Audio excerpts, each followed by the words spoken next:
And good evening and welcome to this week's Maternity and Midwifery Hour. My name's Sue MacDonald. I'm the curator for the Midwifery and Maternity Hour and the Maternity and Midwifery Festivals, and it's my pleasure to be chairing the session this evening. And I'm joined by Laura Abbott, who is an associate professor at Hertfordshire University, and she's with us this evening.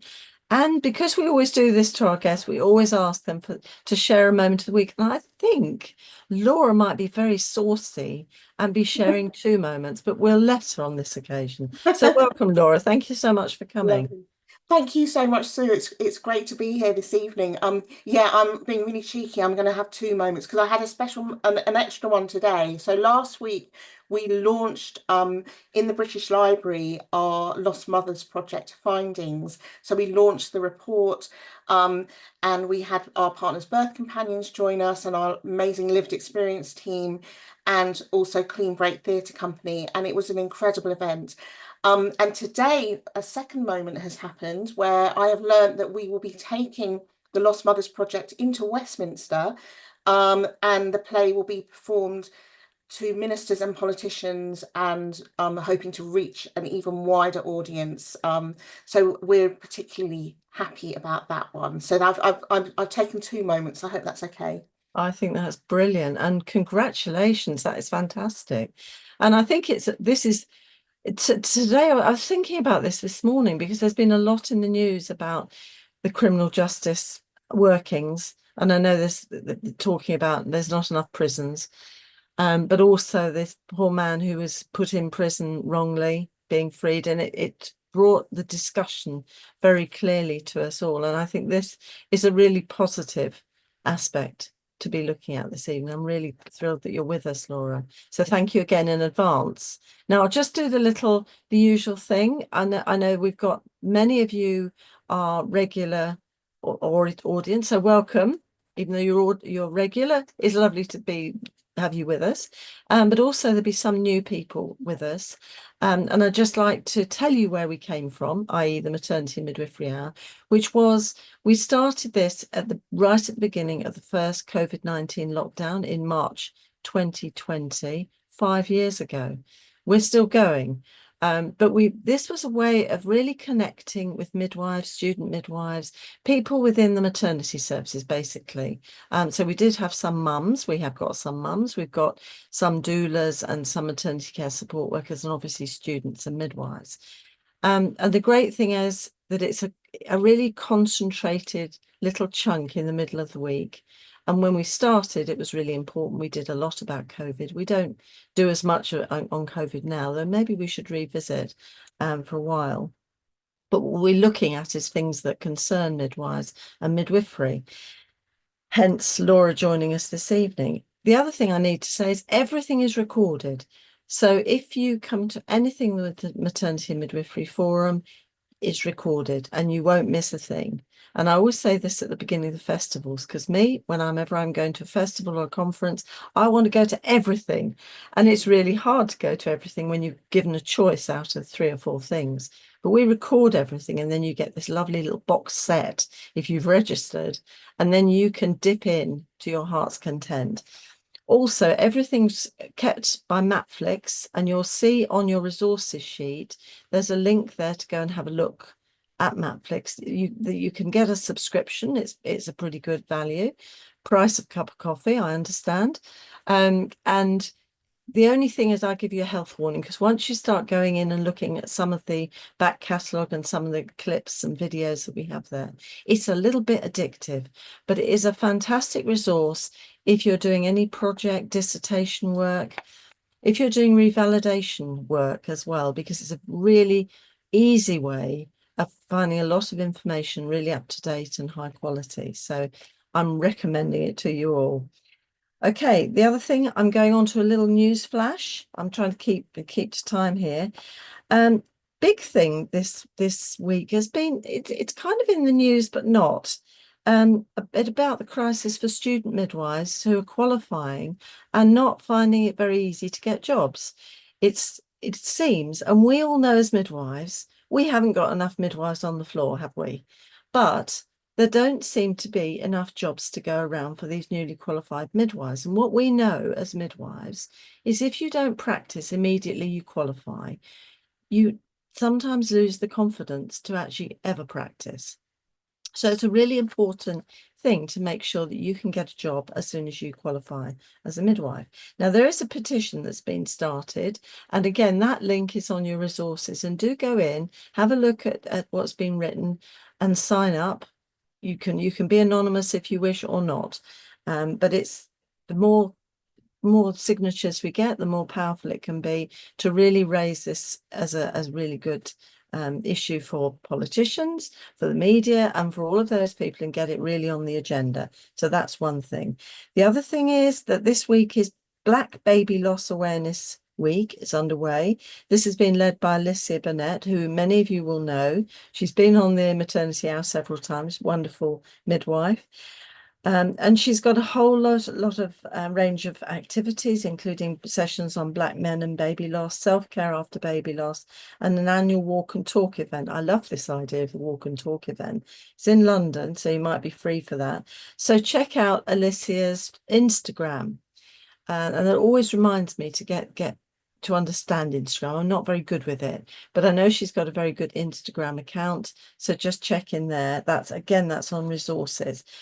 There's also information in our wonderful Practicing Midwife journal online, so that the information there is there as well. So I'm finishing. I've galloped through that pretty quickly because I'm really very keen to get on with the main meat of the session today, because it's really important. As we were saying earlier, this has been under discussion, and I know that we're looking at a very vulnerable and potentially significantly disadvantaged group of women and babies, all those who are stuck or within the criminal justice system. And I know in not so long ago, and I'm sure Laura will be able to share with us some of these stories, some very terrible stories of experiences of women and their babies in prisons. And those media reports are very painful to hear as a midwife or as a student midwife, I'm sure, and very disturbing. So I'm really delighted to welcome Laura, Dr. Laura Abbott, Associate Professor in Research at the University of Hertfordshire. She's done an enormous amount of work in this whole area, right from, I'm not sure if it started with her PhD work. It was probably even before that, because it's almost like a little lifeblood, I think. She started the Pregnancy in Prison Partnership International, PIPPI, and with this academics in Australia, New Zealand, Canada, and the USA, and UK-wide Prison Midwives Action Group, and has also been doing some really interesting creative work around the experience of women in prison. Now, there's more about Laura, but I'm just giving edited highlights because all of this information is online for you. So welcome, Laura. The screen is now yours, and thank you again for coming to share all your knowledge and all the things that are going on, which are actually very positive in quite a difficult scenario. So thank you. Thank you so much, Sue, and thank you for that lovely introduction. That's really kind of you. Yes, so today I'm going to be talking about the realities of being pregnant in prison and what this means for women and their babies and the midwifery profession. So this presentation is going to focus also on the findings of the Lost Mothers Project, which is a 3-year ESRC funded study carried out with the charity Birth Companions and a team of women with lived experience. And what we did is we explored the impact of enforced separation from newborns in prison. So that is a deeply traumatic and often invisible experience, and what this reveals about how care is delivered in these highly complex settings. So we're going to consider the challenges midwives face when working in prisons and the urgent need for rights-based and trauma-informed approaches, and how midwifery can lead the way in advocating for health and dignity and autonomy of women in custody. So this is more than just individual experiences. It's really about how systems respond to some of the most vulnerable women in our society and what we can do differently. And I'm going to put out a bit of a content warning here, because some of this content will be upsetting. It is upsetting, and if you need to step away, that is absolutely fine. So I just wanted to let you know before we start that we will have some upsetting content shared here today. So to start with a bit of context. So over the last year, 215 pregnant women were held in English prisons, with a third of them held on remand, waiting for trial or sentencing. Of the 92 women who applied for a place on one of the 6 mother and baby units in this country, 51% were admitted. Being separated during those critical first 1,001 days can seriously harm both mother and baby in lasting ways. While separation is sometimes necessary for the safety or protection of the baby, we currently don't track how many mothers are separated from their babies at birth or when entering prison. And it's only recently that we've started counting the number of pregnant women in prison. So as I said, there are 6 mother and baby units in England and Wales, but access to these units are far from straightforward, and the processes involved can be complex and unclear. And some women already have children's social service care involvement, while others only face it after entering prison. The care for separated babies varies. Some go to family, others to foster care or adoption. Separated mothers are at high risk of harm, and fears around potential separations are acute. In 2015, Michelle Barnes, a woman in prison, died by suicide just 5 days after giving birth. Once she had given birth, she was separated from her newborn. Her experience of separation post-birth caused her significant distress, and despite pleading for mental health support, she received none. Before her suicide, Michelle had been informed that she would no longer be able to visit her baby. The coroner later said it was one of the most concerning cases he'd seen, with serious systemic failures, and he urged for reforms across the entire system to prevent any further tragedies.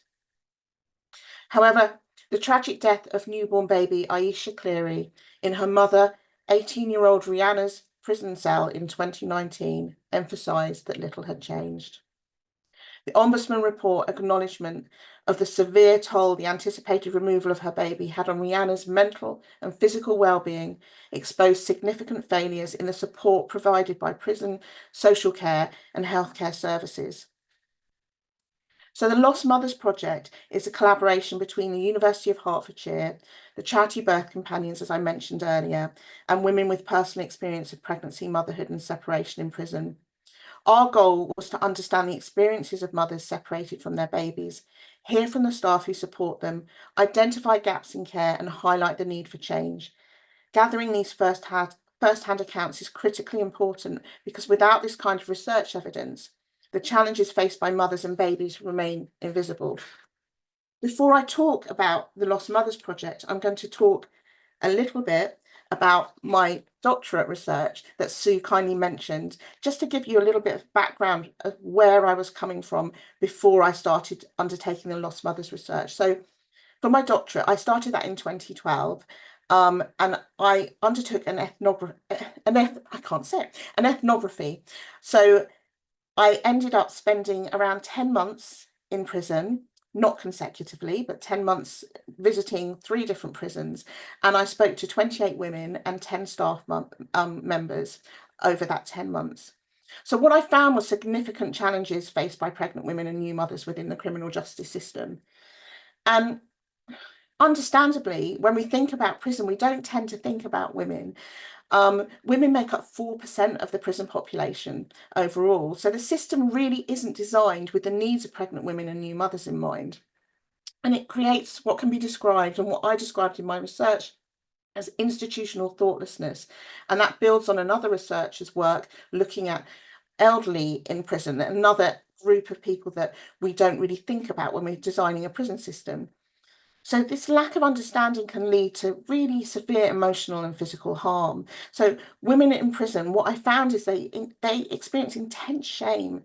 So for example, if you're a mother, a pregnant woman going in and out of prison over again, from hospital back to prison again, you're with prison officers, sometimes you may be in handcuffs. The shame that women feel was incredibly intense, especially when heavily pregnant and in public spaces. And this can feel very isolating for women. So what I also found was that many pregnant women didn't receive the basic provisions that they were entitled to, such as things like pregnancy extra nutritional provisions or suitable mattresses or even things like breast pads, and that was something that came up from my doctorate research. And this was really distressing for women. They often didn't know what they're entitled to, and they didn't know, and the staff didn't know what they're entitled to. And I think, things have moved on now. Sue again mentioned that we have a prison midwives action group, which is a support group with the amazing specialist midwives who work in prisons across the country. And we get together for sort of regular sessions where we chat and support each other and share good practice and maybe things that might be challenging. So that's something that we have in place now. But at the time when I was doing my research, I found that many things were lacking, and things that are still going on, and it's things that I'm still finding out that are still happening. So, for example, when a woman goes into prison, she may not have the medication with her, or it may need being re-prescribed, and this can be very traumatic and very difficult for women. But something that I found really overwhelming was the separation, and that is why I went on to do the lost mothers research, because what I found was separation. Sorry, I've moved forward. Didn't mean to move forward. Was particularly challenging for women. But from a safety perspective, when I did my original research, I found that women were giving birth in their prison cells on occasion. And the next slide is going to be a very short 1-minute film of a woman who was speaking about her experience of giving birth in her prison cell. I'm going to play that for you. It's an actress speaking her words. So I will play that for you now, and hopefully this will work.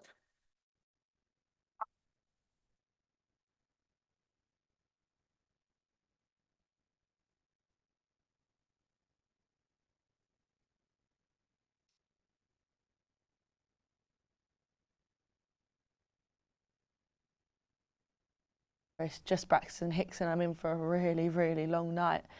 And I said to them, no, I'm in labour. And they were like, no, it's fine, you're fine.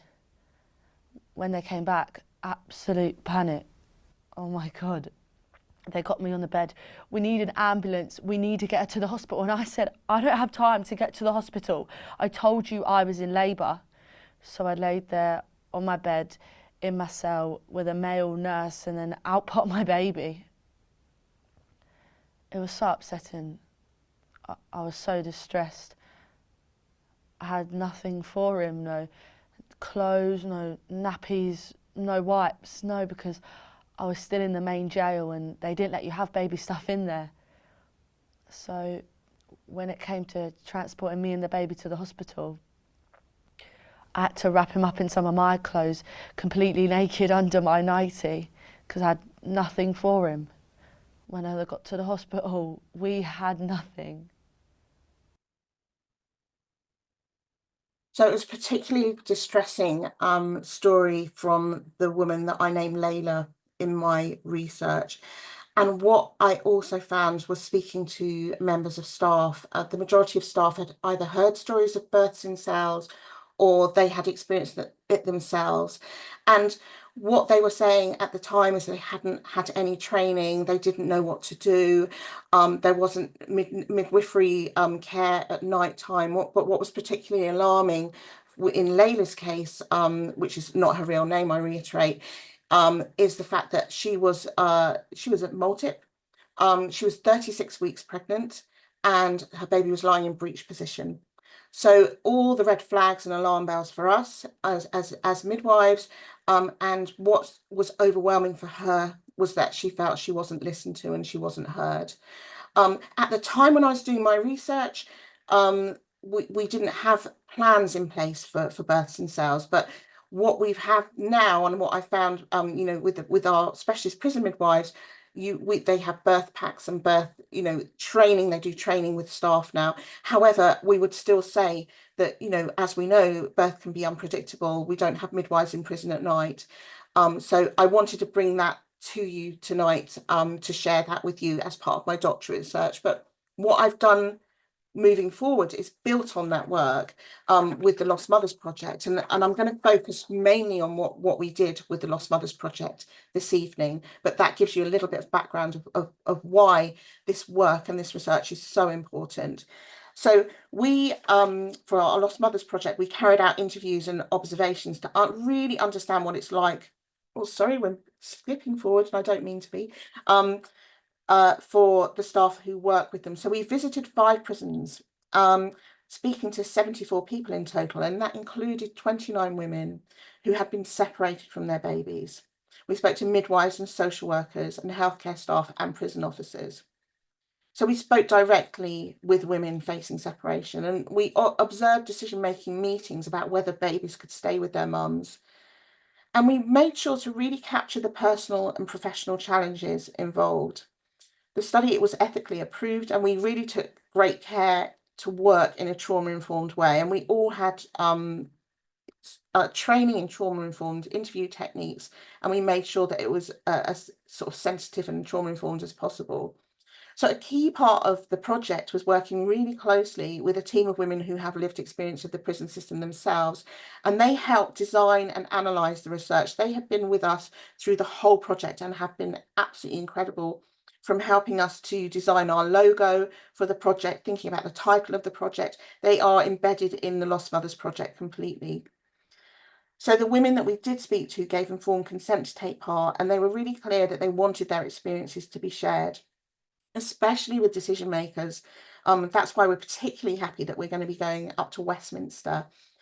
Many told us that they were determined that what happened to them should lead to real change for others. So all the interviews were recorded and anonymised, and we used pseudonyms. They were carefully analysed by us as researchers, and also with our lived experience team who helped us analyse the research.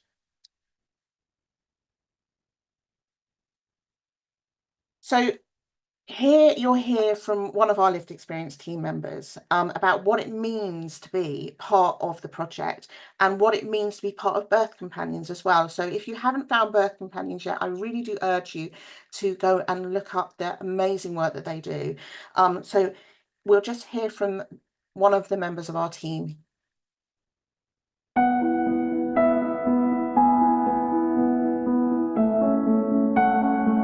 I just wanted to say a few words on what Birth Companions means to myself and what I feel it sort of, just helped me with it.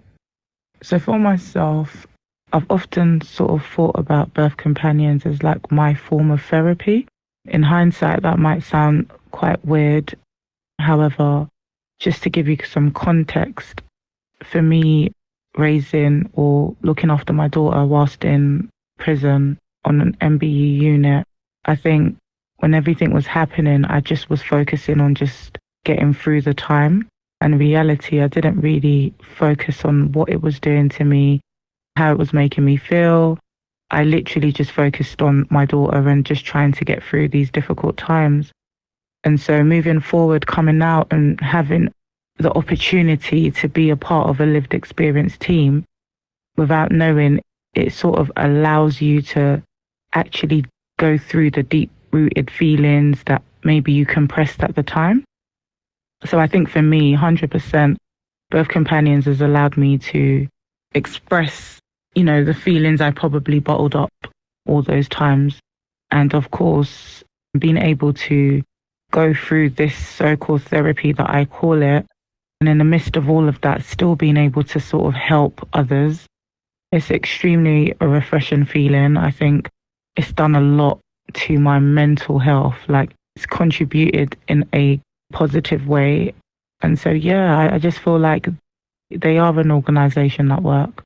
Birth Companions have allowed me to be free in my mind, to be free with what I've been through, because I've had the opportunity to not just have lived it, but now to speak about how I got through it. Thank you so much for listening. Take care. Bye.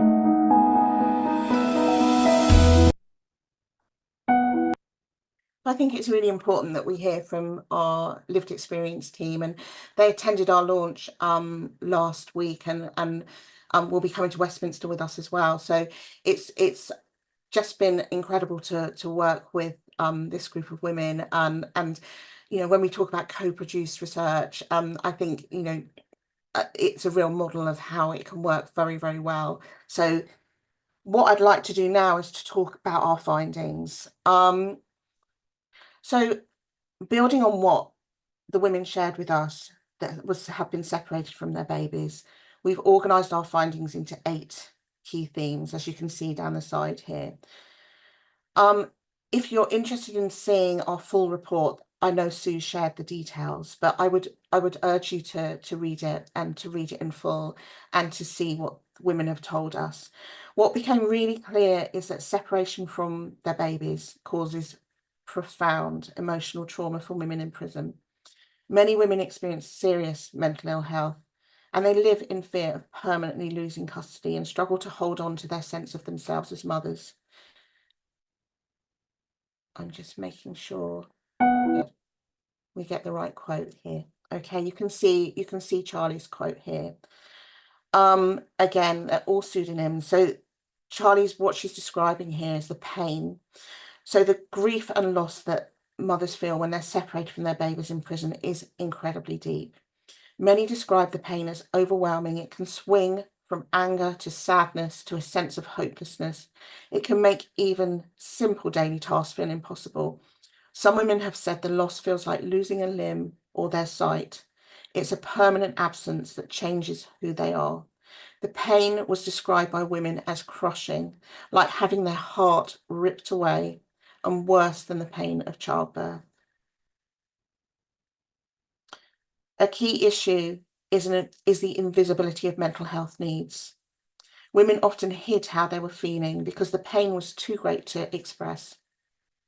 Many women in the project shared experiences of trauma from childhood and adulthood, abuse, time in care, previous child removals, and homelessness.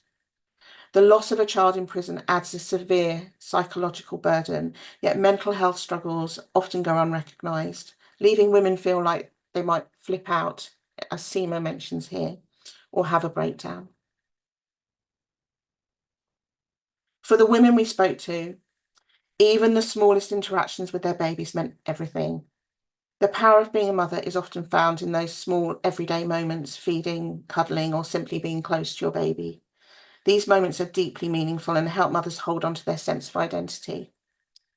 When this is taken away through separation, it can cause deep emotional pain and a real sense of loss. Many women felt judged and unfairly treated. For some, prison felt like a last resort, leading to a cycle of minor offences just to have shelter. You can see from Cora's quote here, she's basically saying, if I'd have housing, I could have kept my baby, but without a home, it wasn't possible. You released me to nothing and no support and no home. So the separation from their children added to their emotional pain and this sense of injustice. And you can see just how unfair and unjust that is. For many mothers, holding on to the possibility of reuniting with their children or imagining a better future helps them get through the darkest times and protects them from self-harm. As one woman shared, my hope is that my children will come and see me one day, and that's what I live for. Some support was well-meaning but inappropriate. Taylor was given a bereavement box meant for parents who lost a baby. But since her baby was separated, not deceased, the box's content felt out of place. She told us, it was nice they gave it to me, but it would have been better if it wasn't for a baby that had died. When a woman is seen as at risk of self-harm or suicide, a process called an ACT, which is ACCT, Assessment, Care in Custody and Teamwork, is put in place. This is now commonly used when mothers are separated from their babies. However, some women said that being on an ACT made them feel even more isolated and watched rather than supported. Women consistently called for care that is tailored rather than a one-size-fits-all approach. As one mother put it, you can't be vulnerable in prison because then you're a target. You have to put on a brave front while feeling all these emotions. Women spoke about wanting support that focused on connecting with other mothers who understood what they were going through. As Casey said, it would have been nice to have someone to sit and talk about how I was feeling. Another added that such groups could help women let out their emotions and reduce stress and conflict on the wing. They preferred small peer-led groups, ideally run by someone from outside the prison, where they could safely share their feelings and experiences. So alongside the experiences of mothers, we also heard of the challenges faced by staff. On this slide, I'm going to take you some of the key themes that emerged from our interviews with professionals. So staff caring for mothers separated from their babies face great emotional strain, often without enough training or support. Bureaucracy and lack of diversity further hinder compassionate care for imprisoned mothers. So we were told by staff, by all the staff that we interviewed, that they had not received formal training on supporting women through compulsory separation from their babies in prison. As a result, many staff were described learning on the job and feeling unprepared when faced with these challenging situations, often requesting more training and support. Every staff member described the emotional toll of seeing mothers separated from their babies. Supporting women through this distress was overwhelming, and many staff experienced secondary trauma, including flashbacks. As one prison officer put it, you do become an emotional sponge for all this stuff, and sometimes the sponge does leak. The stuff we deal with in here is really traumatic. Prison staff, particularly officers, often prioritise discipline and security, which can limit the emotional support they provide.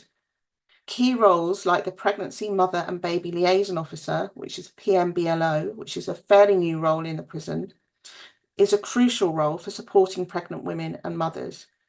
But these positions are difficult to fill. These are prison officer positions. And one staff member noted that when the PMBLO role was first advertised, no one wanted it, so they had to take it on temporarily. The PMBLO role is usually a low entry level grade. It's equivalent to band 3. This means that those in that role lack the authority or responsibility needed to fully implement crucial support policies. For example, they cannot manage the acts put in place for separated mothers. The structure of the prison system leaves both mothers and staff with very limited control. Staff who want to improve outcomes for women often run into systemic barriers, such as rigid rules and procedures, lack of resources, and limited collaboration between prison and maternity services. As one midwife said, you feel some days like you're fighting a system that you'll never change. Even with the best intentions, the inflexibility of the system means staff are often unable to offer the tailored support women need during separation from their babies. Experiences of separation for some women in prison are shaped by racial bias and a lack of cultural sensitivity in decision-making. For example, one first-time mother described how her history as a victim of female genital mutilation, FGM, was used against her by social services, who argued that her daughter could also be at risk of FGM, despite the woman having had no choice in her own experience. Some women were asked to sign papers giving up their child's care, sometimes just after they'd given birth. Our research found that some women sometimes felt pressured to sign these forms. As one midwife said, the worst part is when they have to sign just after giving birth, not knowing what it even means. There's also inequality. Women with more education or money can better understand and protect their rights, while those from disadvantaged backgrounds often don't get the support they need. At some mother and baby unit decision-making boards, which we observed, social workers did not always attend in person and sometimes had little or no direct contact with the mothers, instead submitting written reports. This left board members frustrated and women feeling unheard. Decisions often depended on how engaged a woman was with prison staff and maternity services, with those showing progress more likely to be approved. There was also a clear lack of diversity on these boards. For example, in one case, all 11 board members were white, while the applicant was a pregnant Black woman, highlighting significant representation issues in a system where Black and minority ethnic women are overrepresented in prison, but underrepresented among those making key decisions. Despite the many challenges, we also heard and witnessed small but meaningful acts of kindness and compassion from staff towards women. These moments offered real comfort and hope, and we've included some of these examples in the full report that you can also access. Trying to move forward.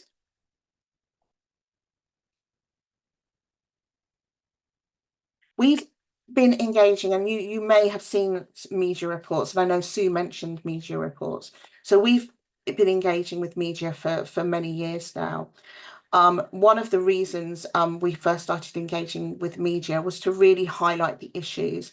And one of the first stories that came out in the media from my research was the situation with births in prison cells, and that came out in 2018. We gave evidence in the Joint Human Rights Committee but with birth companions about these issues, and we've been trying to campaign and change.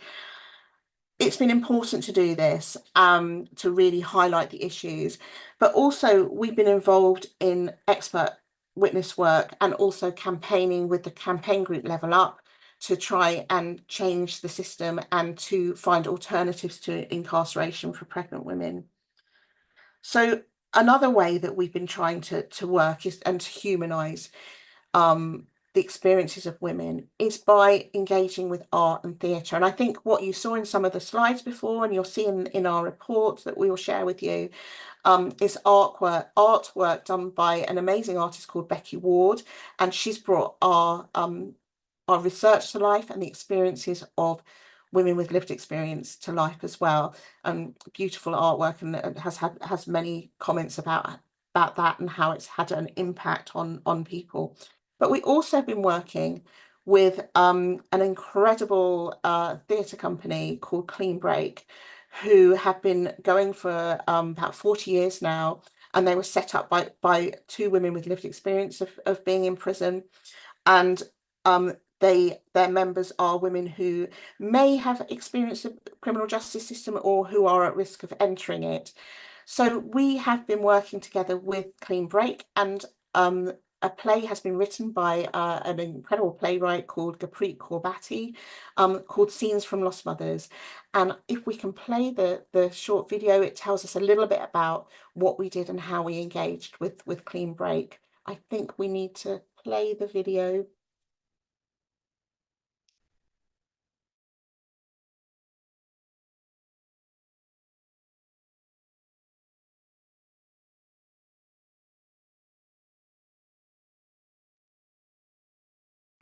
I'm Anna Herman, I'm the Artistic Director of Clean Break, and I'm also the Director of Scenes from Lost Mothers by Gurpreet Kaurbati. So Scenes from Lost Mothers is a short play that was commissioned by Clean Break and the University of Hertfordshire to kind of amplify the research of Dr. Laura Abbott that Laura has been doing for over 12 years, researching into the experience of incarcerated women being separated from their children, from their young children and their babies, and from around pregnancy in prisons. Hi, I'm Neetu Singh, and I'm the Assistant Director on Scenes from Lost Mothers. It's a play that follows the experiences of mothers in prisons, their experiences of separation, their experiences of motherhood, of giving birth, their experiences with each other, the kind of camaraderie of women in prison, the sisterhood that they experience, the experience of professionals, of social workers, of prison officers. It's a really great show that manages to showcase the diversity of people's experiences in a short amount of time, that really affirms people's experiences, that really educates people's experiences. I've learned so much being in this room and being on this show already, so I'm excited for people to see it. What would you like to put inside? Her wrist was so tiny, I can hardly remember.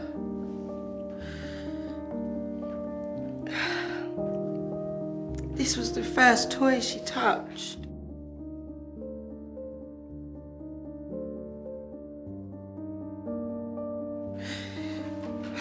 I read these words night after night.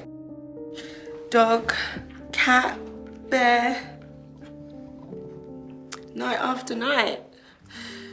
Do you think she recognised my voice? Of course.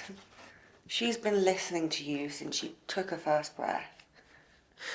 Because some of it is really affecting some of the stories that are shared, and we've all found that in the space, haven't we? It's kind of full on. It's full on. It's a really, just really experiences that you might not think about if they're not your own, but then when you understand them in the context of women being separated just after birth from their babies and all the ramifications of that, it really is a call for change.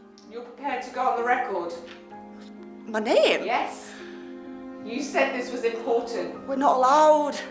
We're not supposed to say stuff. What do you want me to do? Just make sure people know. That's what you do, isn't it? I need your name. This is my job. How brave are you? Actually brave? I just want to do a good job. That's all I want. I just hope people start to understand and realise what the prison system is and what the experience of people who are incarcerated is, what the experience of women, of mothers is in prison, because I think until you don't watch this or until you don't take a second to even think about it, you don't really realise that there's a whole group of people that exists who are experiencing this, and there is a whole there's people like birth companions like Clean Break doing the work to support them and to humanise them, and if I hadn't been in this process, maybe I wouldn't have even thought about that. So my hope is that audiences take a second to just think about it and realise what's happening, and then feel empowered or feel moved to actually do something about it, whether that's supporting the work that Clean Break do, understanding the work that birth companions do, becoming educated about what's happening, because it's insane. Like some of the scenes that we do, I'm like, I can't believe this has actually happened. People are staring. And it's not because they recognise me off EastEnders. They see the cuffs and they're frightened. I'm frightened too. What is this thing? This animal that requires a leash in the hospital around nurses?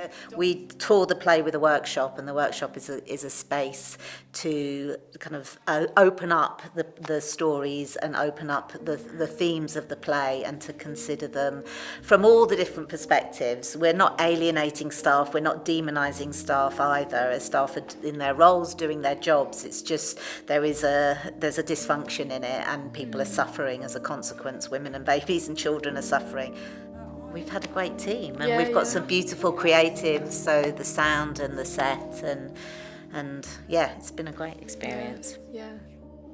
For this, we've also opened it up to women with lived experience from our peer partner organisations, because we're really interested in just wanting to make sure that the cast was the right cast. We kind of broadened the net and opened it up, so we invited companies like Synergy and Outside Edge and Big House to share it with their members, and so a third member of our cast has come via that route as well. So, and together they're all kind of thinking about what their next steps are, and it's part of that journey.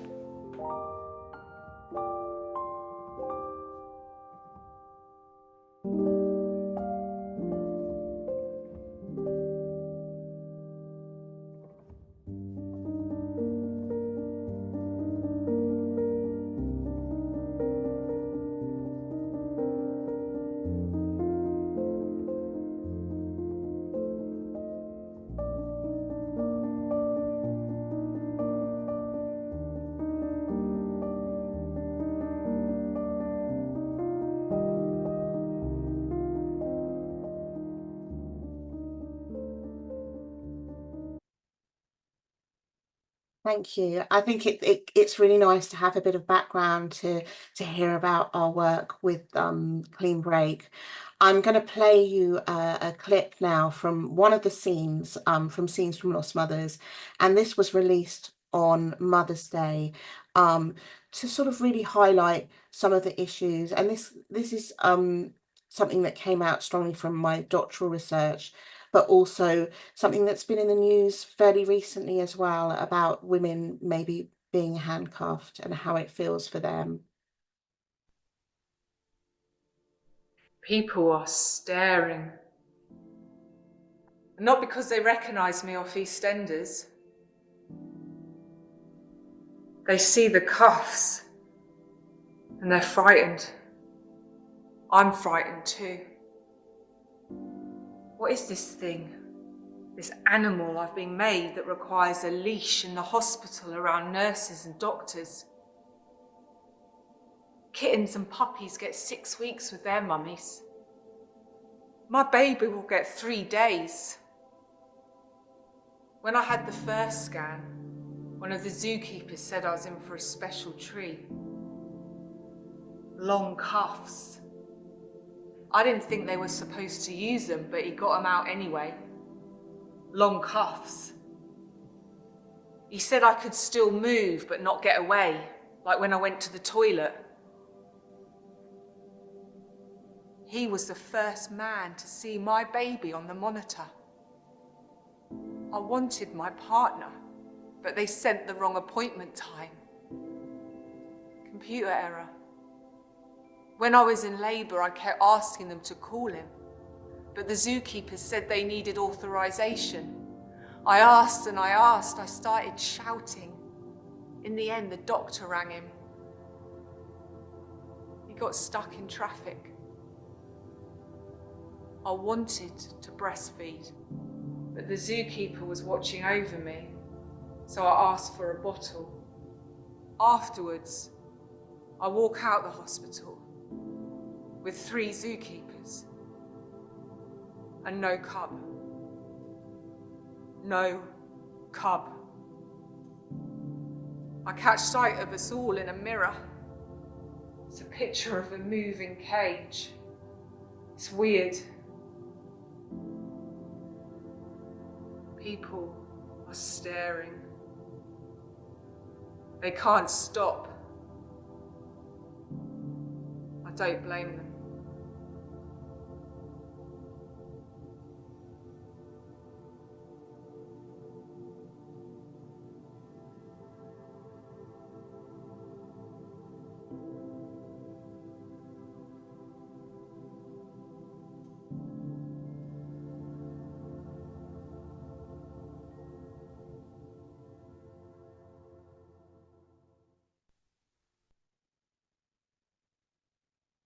So what needs to happen? What needs to change?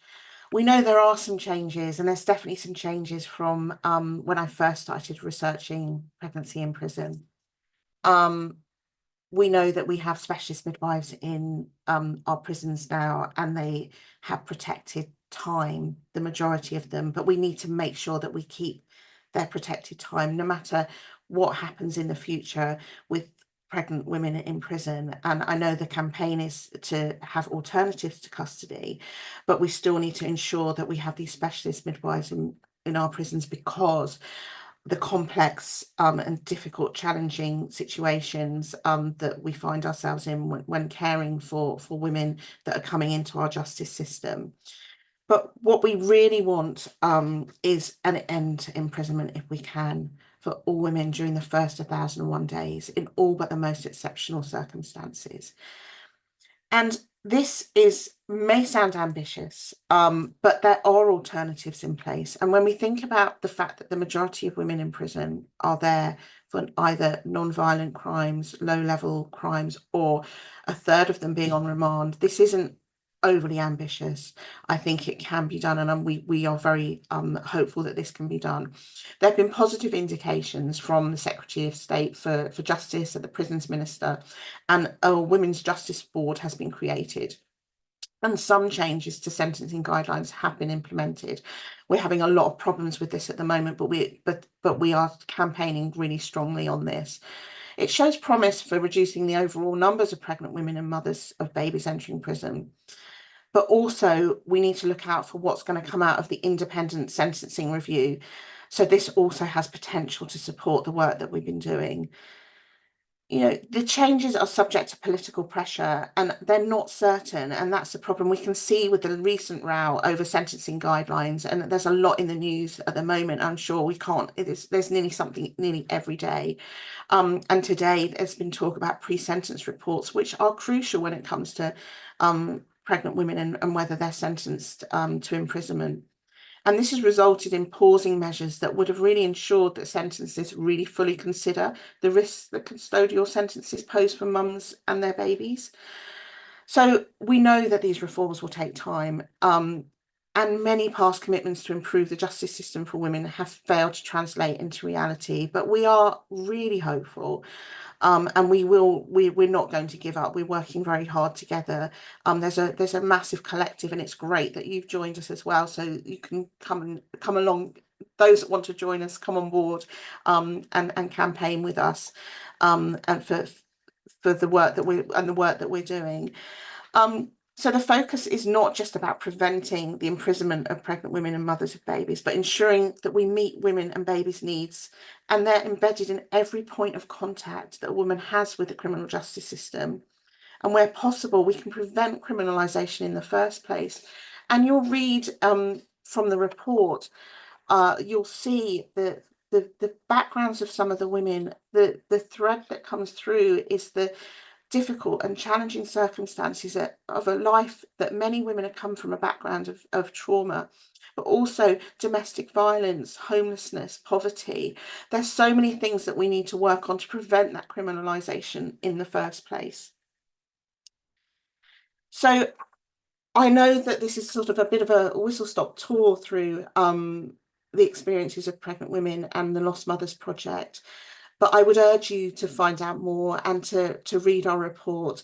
The report is illustrated with Becky Ward's beautiful artwork, and I think you will find it a really informative read, whatever area of midwifery that you're looking at or you're specialising in, especially for student midwives looking at the complex issues that women are experiencing. It really does embed women's experiences and also staff experiences through.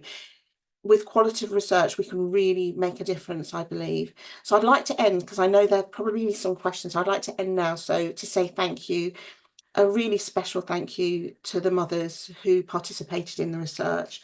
And women really did want us to talk about their experiences. And I'm going to end on a quote from one of the women who shared her experience with us, and she said, "There's half the mums in here probably in the same situation, and for you to come in and actually give us a chance to tell somebody how we feel from what they've done, it's nice.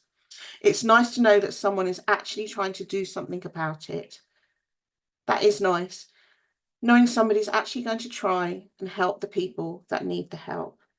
And I think when we're doing research and all the work that we do, it's centering the woman, centering her in the center of everything that we do. And I hope that what I've shared today with our Lost Mothers Project, which really is a team effort, is how we have centered the voices of women. So I'd like to end on that and to say a special thank you to Birth Companions, Clean Break, and our incredible lived experience team, and our funders, the ESRC, ARC East of England, and University of Hertfordshire. So thank you very much, and I will hand back over to Sue, and I hope I've made okay time here. Thank you so much, Laura. And I think we've all learned a lot, and what is wonderful about your presentation, I think, was it's very much the voices of women. Very powerful and very heart-wrenching, actually, a lot of that, because it kind of goes to the root of what really matters to women and their families.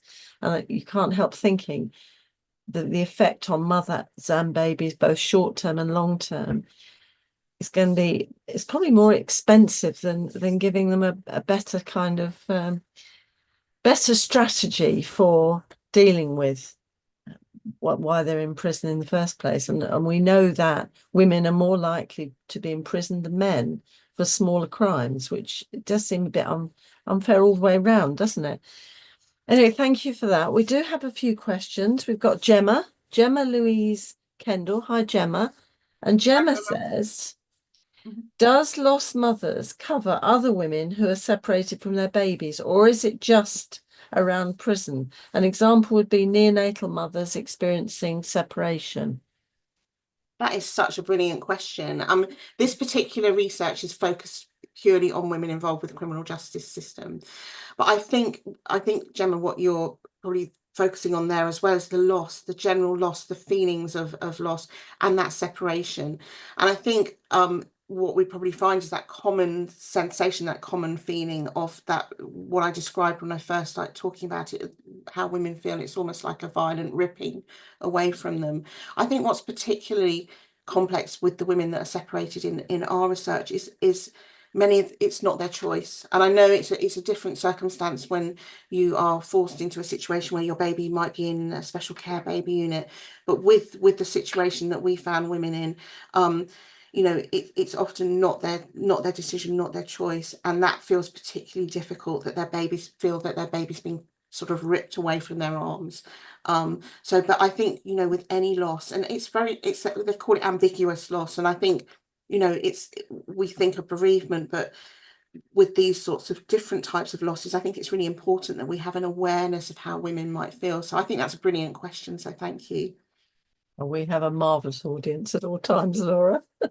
And actually, she's had another little bite at the cherry.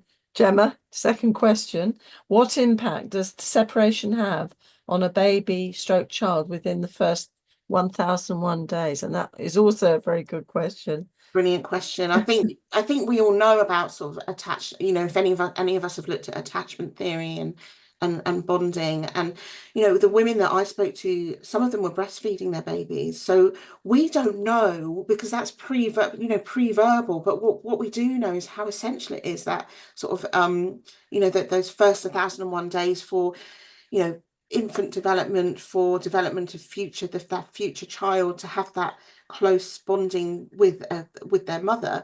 You know, there's always going to be situations, and we know that when we're doing the work that we do as midwives, where babies are not going to be able to remain with their mothers. We're not saying that all babies can stay with their mothers, but we need to recognize that in many cases, babies, that's where they should be, with their mums. We don't know what the impacts are. What I can tell you is what women tell us anecdotally about their children, and I think we do need more research in this area. So women that we speak to say that maybe their children might have behavioural difficulties later on. They may develop ADHD, for example, and a lot of women will say, well, I'm sure that's because of the separation. We need a lot more research done in this area. I mean, but what we do know is that first 1001 days from conception to 2 is just a crucial time in the development of that child. But thank you very much for your follow-up question, Gemma. That's great.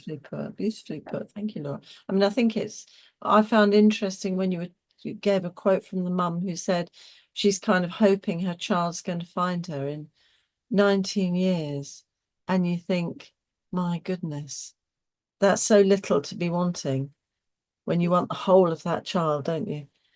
And what I found is, what, you know, it's hard for us to imagine being in that circumstance, and I think that's what women would hold on to, that hope, and that's what would keep them going, and in the most sort of brutal, difficult circumstances sometimes. And that's what they told us, that, you know, it's just the thought that my child may one day, I need to get clean because my child may one day come and find me, or, you know, I need to survive this because my child may come and find me. And it's that glimmer that keeps women going. And you know, if we go back to the start when we talked about Michelle, who sadly died by suicide, complete tragic circumstance, but what she had taken away from her was hope. And I think, you know, that's something that is so important when we're working with women, is the thought of having that, you know, having a bit of hope. So yeah, that came across quite strongly as well in the research. Gosh, absolutely. Okay, we've got a few more. We can do a few more. Yeah. We've got Zoe. Hi, Zoe. And Zoe wants to know, do you allow student midwives to join your campaign? I think I might know the answer to this too. I think you know the answer to this. I think, Zoe, you probably know. I don't like the word allow. No. I'm not, yeah, I think, yeah, absolutely. Sign up with Level Up, come and find out about the work of birth companions, get in touch, sign the Level Up campaign. There's, I think, please do get involved. Spread the word. I think we need to know more about this group of women that are very, very invisible to our society, literally invisible. They're behind walls. So it's important to know, find out about the work of the amazing midwives who work with this group of women as well, the specialist midwives. Again, it's quite an isolating role being a prison midwife. You're often the only midwife in that prison. So definitely, Zoe, come and find us. We'll be very happy. We will definitely allow you. Fantastic, fantastic. Thank you for that, Zoe. And Amal, I'm not sure if I'm pronouncing this correctly. Is there a special prison for expecting women in the UK? No is the answer to that question. We have 12 women's prisons in the UK, and we don't have any, they tend to be in, all the prisons all throughout the country. So we don't have a special prison. There's sometimes women will be on a wing that may have more pregnant women on the wing, but there's no special prison. I can tell you about an alternative to imprisonment. I visited an incredible place last week, actually, in Southampton called Hope Street, which is an alternative to custody where women can be diverted from the courts. And it's a very healing and rehabilitative space. And it's designed, another organisation to look out for is One Small Thing. So that they are that this is their concept and their idea, and it's flats, and also it's a residential, so it's a residential space, but it also has it's a one-stop shop for probation, for social services, for therapeutic work, for counselling work. It's a very, and it's won amazing design awards as well. I mean, it's absolutely beautiful. The complete opposite to what it feels like to walk into a prison. That sounds so logical, doesn't it? Because presumably, if you're in a little flat, you're safe, and you feel looked after, which is what I suspect a lot of these women need. And somewhere where you can have your children with you. Yes. That's safe, that isn't a prison. So there are alternatives. We just need them everywhere. So we need, that would solve part of the prison crisis that we've got at the moment. We divert, but we really need to work hard to with the sort of causes of the reason why women end up in prisons, often on very short sentences. And it's heartbreaking when you hear of women that may be homeless, that that the fact that their circumstances have led to them being imprisoned, and it's so sad, and it could be any one of us.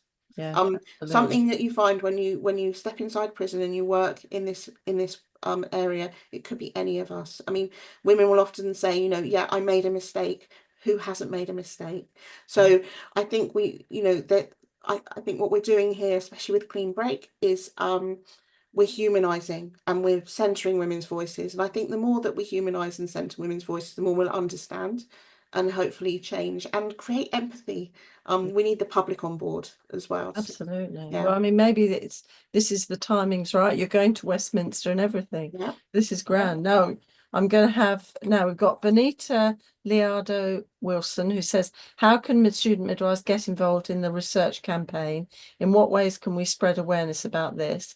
I think you've partly answered that one, but you might want to say a word or two. I think, again, have a look at I think Sue will be sharing resources with you, but have a look, especially the organisations that I've talked to you about, and they're on the list with the links as well. Yeah. Have a look, and ask, see how you can get involved. I think, definitely there's things in the news nearly every day at the moment with regards to imprisonment, but I think about how you can get involved, think about how you can join with the campaigns, reach out to some of the organisations, sign the petitions. It all makes a difference. Talk to people. I think challenge the myths that are held about women in prison. The women will say, you know, as I talked about women that felt stigmatized and embarrassed and shamed of, you know, of being in hospital with prison officers, and maybe, you know, if they were in handcuffs, or even if not, you know, an obvious prisoner, the shame. And yet they may, you know, the women will say, look, I'm not a monster, but everyone was looking at me as if I'm a monster. So challenge those myths, you know, talk to people. I think talking about this issue can really help to change people's perspectives as well. And I think also those of you who are students, if you, I mean, you may have come with a lot of your colleagues to watch tonight, but if you didn't, go back to your university and share this session. You'll get a copy of it. So have a session where you listen to Laura and all those wonderful women talking about the realities of separation and prison, and have a discussion within the university, because we need to raise awareness about it. And what I'd also like to add to that is, because of the demand, we have the Clean Break Scenes from Lost Mothers has been touring universities, and I know some of you may have seen the play. Yes, of course. And it's touring. So we're touring now to the end of July. So maybe talk to your program leads, your LMEs. I mean, they all know about it, because they all know about this work. And it's a small amount, it's a small pot of money that's needed to bring Clean Break to your universities. So that's something that you can do. That is fantastic. And if you want to be put in touch with the producers, I can put you in touch with the producers, and they will accompany the play with a workshop. I can tell you, I have seen the play, I don't even know how many times. Every time I see it, it's emotional. I see something new. The actors, they are ones to watch. Honestly, you know, one day you'll think, I'm really glad I saw them when they did Scenes from Lost Mothers, because they are absolutely phenomenal. I can't say it. Phenomenal. They are. And you know, their skills, I mean, you know, they move audience. I've seen politicians moved by this play. So try and get it into your universities. And I think that will help. That helps to shift that perception as well. And that's what we wanted to do with Scenes from Lost Mothers. Well, see the women as women. Yeah. Women with babies. This is what we need. Now we've got, well, I think I'm going to have to say Gemma's come back, and she says apologies for all the questions. No, don't apologise, Gemma. Do women get a set amount of days with their baby? Is there an allotted time they're allowed with their baby, which understandably and agreeably isn't enough? I heard you say 3 days. Yeah, I think I think it really varies. I mean, it does vary, and some, as sort of to qualify, some babies do need to be removed from their mums. Yeah. There are circumstances, but that doesn't mean that we don't care for that mother still. It really depends, actually, and it's sometimes a choice of the mother. She may choose and work with her midwife to spend 3 to 5 days with her baby. And what women have told us is that they would rather have that than nothing. Some women don't want that, but the majority of women, I would say, want to spend some time, and many women will be breastfeeding, and they want to express breast milk for their babies as well. So it's really very, very individual. I mean, it's a great question, because there isn't really a set amount of days. I know the midwives in the hospitals as well work really hard to try and work with the women, and because it is a different type of grief, and it needs to be very sensitively managed. So, you know, it really does depend. But what women have said is they would rather have that time. But what women have also said to us is they want to talk about their babies. They want to be asked about their babies, and they'll talk if they want to talk. And I think, you know, it's a little bit like bereavement in the 70s. It was something that we didn't really quite know how to manage. And it's the same, I think it's the same situation. It feels quite uncomfortable. But what was very clear when we spoke to the 29 women in our research is they really wanted to talk, wanted to have an opportunity to share their experiences. So I've gone off on a bit of a tangent from the days, but I would say, yeah, I think it does vary. Some women don't want to spend that much time, but many will say 3 to 5 days with their babies. Fabulous. Well, I know I always say this is the hour, and we've gone over a little bit, and I know there's a couple more questions which we'll feed through to Laura later, because otherwise we'll be cut I off. don't mind. I'll hang Cut on. off at the ankles. I want to say a big thank you to Laura, and I also thank you to the audience and for having such fantastic questions that have kept the discussion going. I think we'll have to have Laura back again. Oh, please do. Definitely, Yeah. definitely. Maybe Tanya, if she's able to come, because that was the original. Yeah. That'd be great. And I want to say a big thank you also to Angelo, who's recording this and making sure it's going to be available to you. So do share with your friends, your colleagues, because it's an important issue to know about.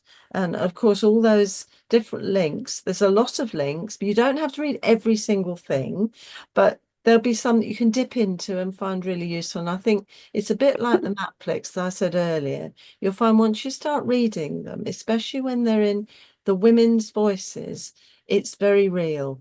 This is the beautiful thing about qualitative research, actually. And Laura's really made it come alive with that.